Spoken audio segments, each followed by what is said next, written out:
वैसे तो देश की सियासत में हमेशा हलचल बनी रहती है, लेकिन इन दिनों 10 जून को 57 सीटों पर होने वाले राज्यसभा चुनाव ने इस हलचल को और बढ़ा दिया है। खासकर हरियाणा में इस वक्त पेच फंसा हुआ है, या ये कह सकते हैं कि मुकाबला दिलचस्प हो गया है। आखिर क्या है इसका कारण, आइए देखते हैं इस खास रिपोर्ट में।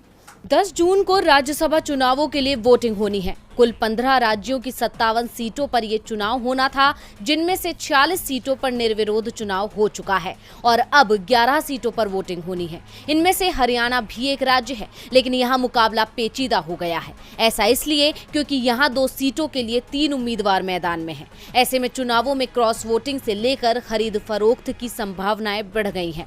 बीजेपी की निगाहें कांग्रेस के विधायकों पर हैं। ऐसे में कांग्रेस ने अपने विधायकों को सुरक्षित छत्तीसगढ़ पहुंचा दिया है, लेकिन फिर भी कांग्रेस की मुश्किलें कम नहीं हुई हैं। ऐसा इसलिए क्योंकि कांग्रेस के 31 में से सिर्फ 28 विधायक ही छत्तीसगढ़ पहुंचे हैं और 3 नदारद हैं। दरअसल ये पेच फंसा है पूर्व मंत्री विनोद शर्मा के बेटे कार्तिकेय शर्मा के जेजेपी के समर्थन से निर्दलीय उम्मीदवार के रूप में चुनाव मैदान में उतरने से। लेकिन उनकी जीत मुश्किल दिख रही है, जबकि कांग्रेस के अजय माकन जीतते दिख रहे हैं। अगर कांग्रेस विधायकों में बड़ी टूट नहीं होती है तो माकन की जीत तय है। फिलहाल बीजेपी की नजर कांग्रेस के उन 3 विधायकों पर है। कुलदीप बिश्नोई ऐलान कर चुके हैं कि वो अपनी अंतरात्मा की आवाज पर वोट देंगे। इसके अलावा हरियाणा विधानसभा के पूर्व अध्यक्ष कुलदीप शर्मा पर भी बीजेपी की नजर है, क्योंकि वो भी कांग्रेस के बाकी विधायकों के साथ छत्तीसगढ़ नहीं गए हैं। वहीं कांग्रेस को यही डर राजस्थान में भी सता रहा है, क्योंकि वहां भी कांग्रेस विधायकों के तल्ख तेवर सामने आ रहे हैं।